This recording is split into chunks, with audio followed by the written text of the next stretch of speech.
This is the Oakley Meta Houston, and it's Oakley's first pair of Meta smart glasses.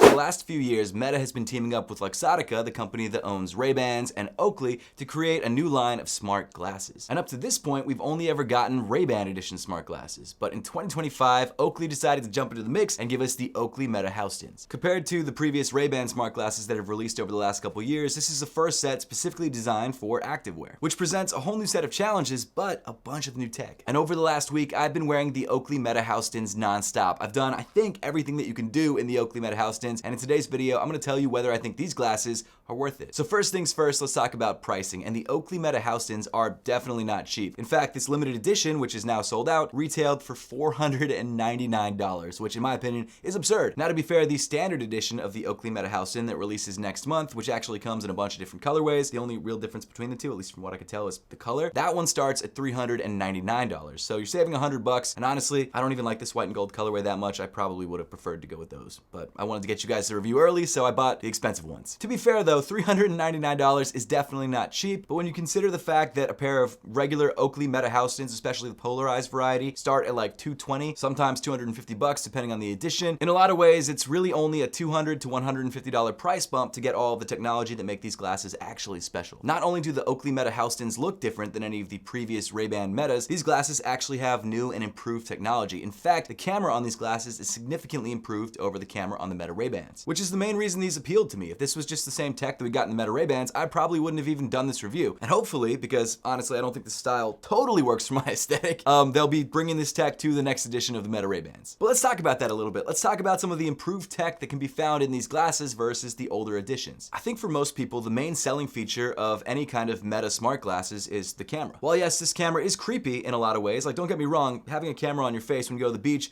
or a water park specifically is not ideal. In fact, the day that I didn't wear these was the day that I went to the water park with my daughter and my family. I don't feel right wearing these to a water park with a bunch of kids running around. It just feels creepy. So on days like that and days that I go to the beach, I personally will only be wearing my regular Ray-Ban sunglasses because I still think it's creepy having a camera on your face. That being said, I am a full-time content creator, so for every other day of the week, when I'm just walking around the city or filming content, these are super useful. Every new edition of these Meta smart glasses has gotten a new camera. On the first edition, you could only record in a square and the resolution sucked in my opinion. The second edition, the resolution got better and you could film vertically, which was nice. On the latest version of this camera, you now can record up to 3K at 30 frames per second. Yes, it's still vertical, but it does look a lot better. They've also really improved the image stabilization on this, so taking videos while you're walking doesn't look crazy. It actually looks pretty stable. In fact, here's a video clip of me walking around the city.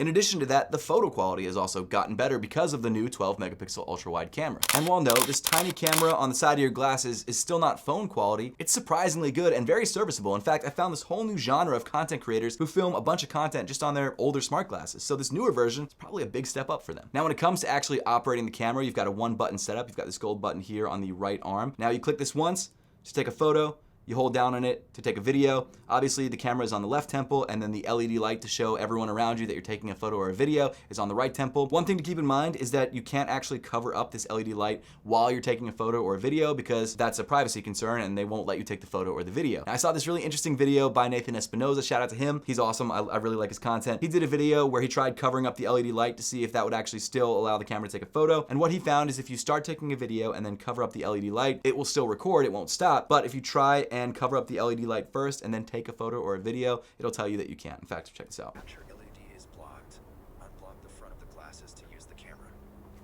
Okay, I was testing it for like 3 minutes. I was able to film with myself covering up the LED, but then when I removed the thing that I was covering up the LED with, it said the capture LED is blocked. So there is a feature there. It works some of the time. I would assume if you put tape over it, it wouldn't work. That being said, don't cover it up. Just straight up, just don't cover it up. It's weird. It's weird if you do that. Please don't do that. All that being said, there is a feature that will stop the camera from recording if you cover up the LED. It doesn't work perfectly, but it's there. Of course, because the camera is the most important thing, it's important to talk about the actual camera quality. And what I found is that it's very, very decent. Again, not phone quality, but still really, really good. good and very serviceable. In daylight conditions, images look crisp, they look clear, the colors look vibrant and bright, they don't look oversaturated, but they also don't look too true to life to where it looks dull and washed out. Videos, again, stabilization is really great. Sound quality is also decent because you've got that 5 mic array, which we'll talk about in a minute. I'm impressed. Now it's only vertical, of course, which is kind of a bummer. Now one thing to keep in mind is that when recording video, you can only record up to 3 minutes at a time. It is better than previous Meta Smart glasses where you could only record 30 seconds, and again, only in a square, which was, who thought that was a good idea? But you can only record up to 3 minutes at a time. Not a huge deal. It'll tell you when it stops recording, but just keep that in mind. I feel like if you're going on like a crazy bike run or something, having to actually go up and click every 3 minutes is kind of annoying. But for most people, if you're just recording some content here and there, not a big deal. Obviously, video quality is not as nice as photo quality. You can see that here side by side. The video doesn't look as clear as the photos. It still looks good. It's still very serviceable for social media, which is basically what these are designed for. Or if you're taking like, maybe you're going on a family trip or something, you want to record your family and still be a part of the action, which I like that about these glasses a lot. I wish the video quality was a bit better. It is still 3K at 30 FPS, which is better than the previous ones, which were only 2K. So it is a big step up in terms of video quality, but it's still not exactly where I want it to be. Now, where the video and photo quality kind of falls apart is in lower light situations. And I'm not just talking about like dark situations, which I did test, you can see here. Not great on either front video or photos, but even indoor lighting situations, it's still not as clear as I would like it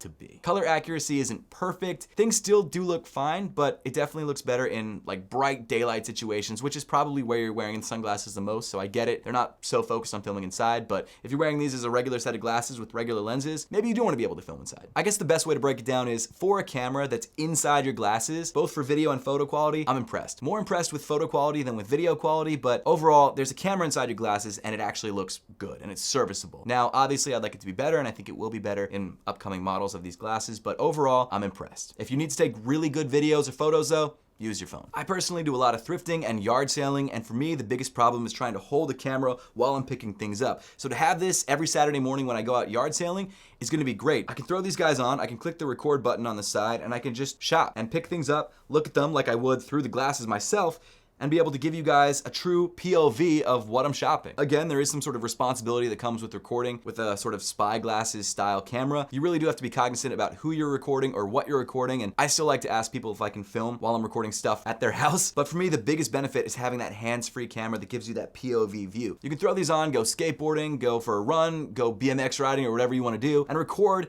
a POV view while you're doing that, which is really cool. Before that, you'd have to strap a GoPro to your head or something like that, or maybe even your chest, and it would never really be a full POV view. And while yes, you can do that in the Meta Ray-Bans, these Oakleys are specifically designed for sports. They're specifically designed to hug your face, stay on while you're doing active things, and not shift around. And that actually brings me to the next thing that I love about these Oakley smart glasses specifically. They are incredibly lightweight. Now, for like 3 years in college, I used to work at Sunglass Hut, which is owned by Luxottica, and I learned a lot about sunglasses, how much they actually cost to make, which is wild how expensive the markup is. It's crazy, but I guess it makes sense. And what kind of materials they actually use. I also went to school for industrial design, so I have a background in manufacturing and design and things like that. So when Oakley says that the plastic that they're using for these sunglasses is called O-Matter, that's purely a marketing term. O-Matter is probably some lighter form of plastic that is probably different than plastic used in regular glasses, but it's still just light plastic. It's nothing like space age. Maybe I'm wrong, because I don't think they had O-Matter, at least not when I was at Luxottica back in like 2012. Wow, it was a while ago. But O-Matter is, I mean, that's a marketing thing. With that being said, it is lightweight. It does feel lighter than my Ray-Bans. A lot of that does have to do with the lenses though, so keep that in mind as well. But the frame is very lightweight and it didn't feel like it was weighing down my face, even with all that tech packed inside. I really did wear these a full week, almost straight. Like I had these on my face all the time, and genuinely, it never felt too heavy or overbearing. And while no, I wouldn't say that my regular Ray-Bans are overly heavy or overbearing, you do start to get some fatigue on your face. These ones really didn't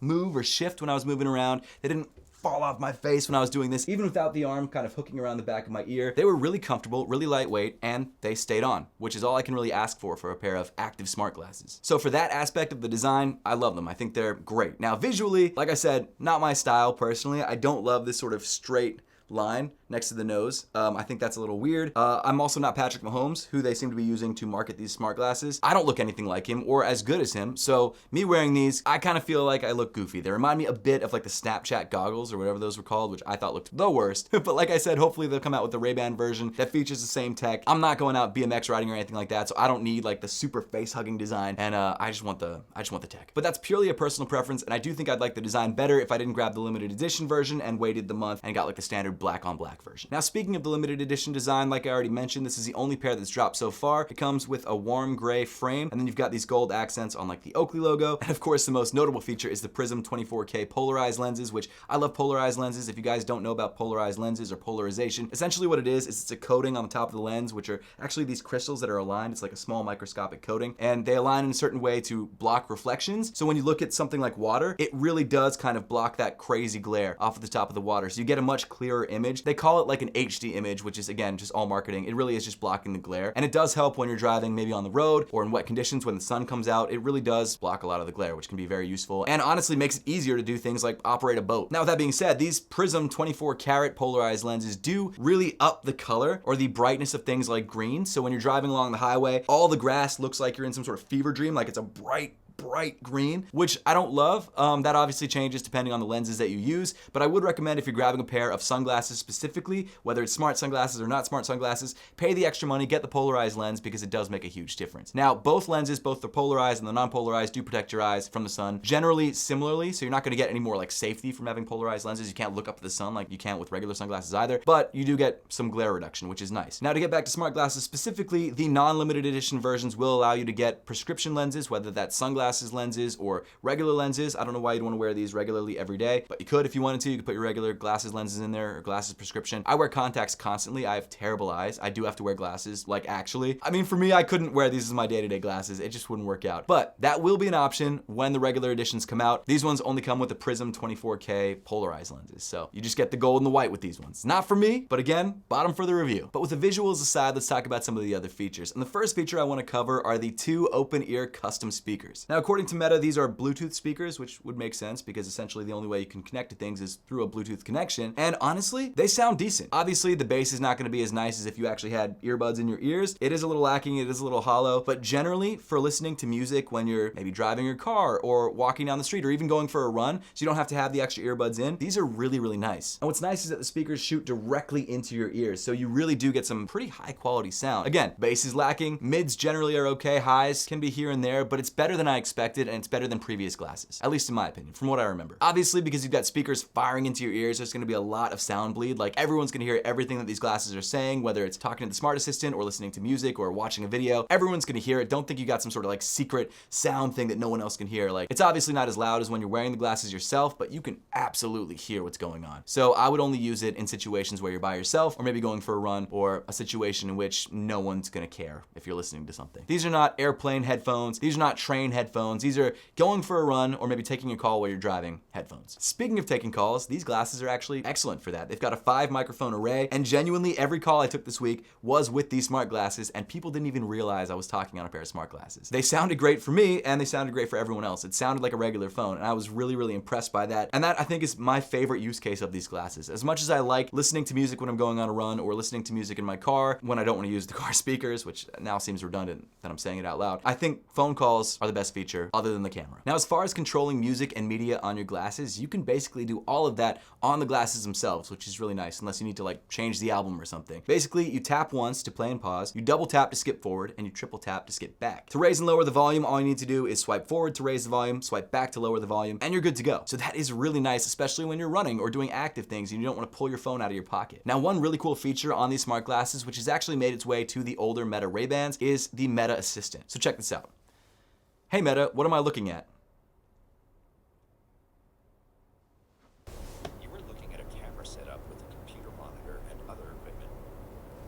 Isn't that crazy? It will literally take a photo of what you're looking at and identify it for you. It's wild. Now, I actually did a full test with my friend Dan or Honestly on YouTube. Check out his YouTube channel, it'll be linked in the description below, where he tests this out on a bunch of different chairs. He actually reviews chairs. Check this out, it's pretty amazing. Hey Meta, what am I looking at right now?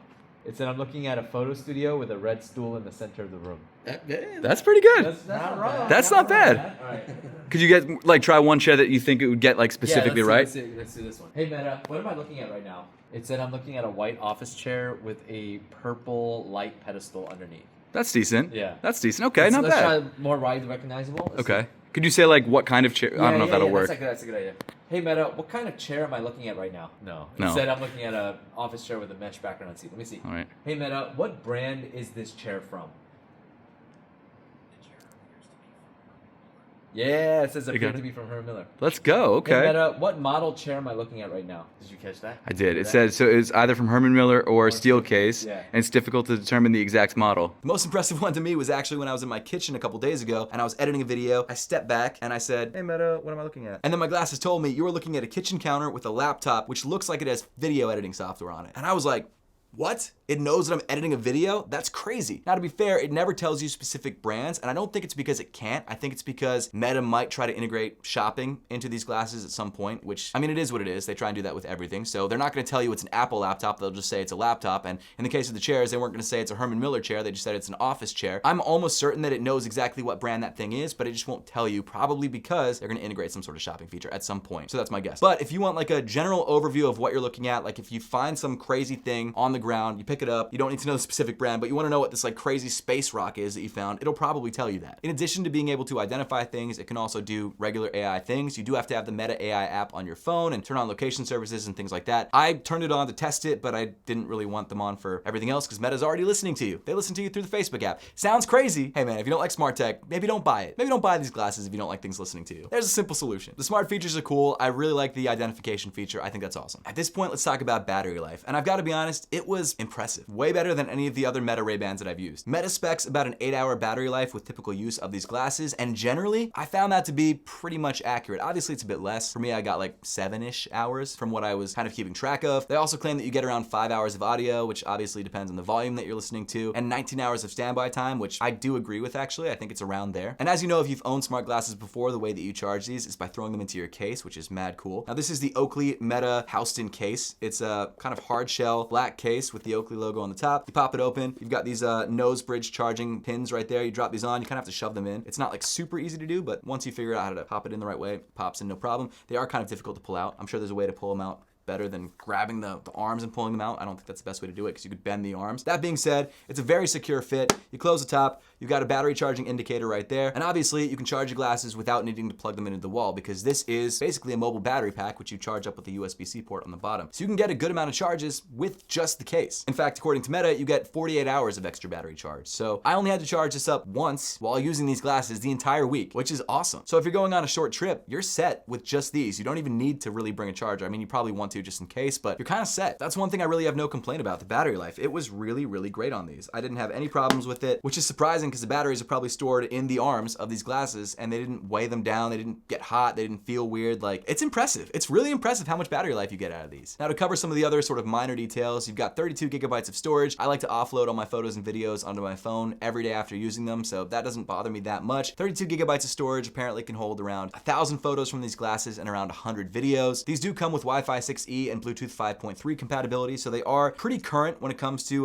wireless connectivity. Now, I'll be honest, as much as I did not want to like these, because the $500 price point for these limited edition ones, I think is stupid. That's insane. The $399 price point still sucks, but it's more reasonable. I also didn't like the design of these. As much as all of that kind of bothered me, after having them for a week, I really like them a lot. Am I going to use these for like every vlog moving forward? Absolutely not. You can only film in vertical. That sucks. Not only that, the video quality is not the best, and I still think there's a bit of a creepy factor there, but generally, for what they're advertised to do, they do it, and they do it really, really well. So if you find yourself wanting to record POVs of maybe your sporting activities, or maybe family vacations, or just having a pair of sunglasses that you can take photos with, these are awesome. And again, phone calls are awesome on these. Like, these are really great for that. Or hey, maybe if you need to identify random objects that you find in your yard, these are great for that as well. Everything that these claim to do, they do really well. Video quality aside, I still think the video quality is serviceable for what it is. I'm impressed. I think if you're willing to pay the $399 for these, they're absolutely worth it. Obviously, the design might not be for everybody. I think some people prefer Ray-Bans to Oakleys. I'm one of those people myself, but if you like the design of these, you have the $399, I don't think you're gonna regret it. I think it's a really great pair of tech. I'm really impressed by these. So shout out to Meta and Oakley for changing my mind about a pair of glasses that I thought I wasn't gonna like. You guys, you did a good job. But hey, with all that being said, let me know what you think of the Oakley Meta Houstons in the comment section down below. Do you like them? Do you not like them? Do you have the Meta Ray-Bans? Do you prefer the look of those to these? Let me know all your thoughts and comments in that comment section down below. Make sure to subscribe if you haven't yet,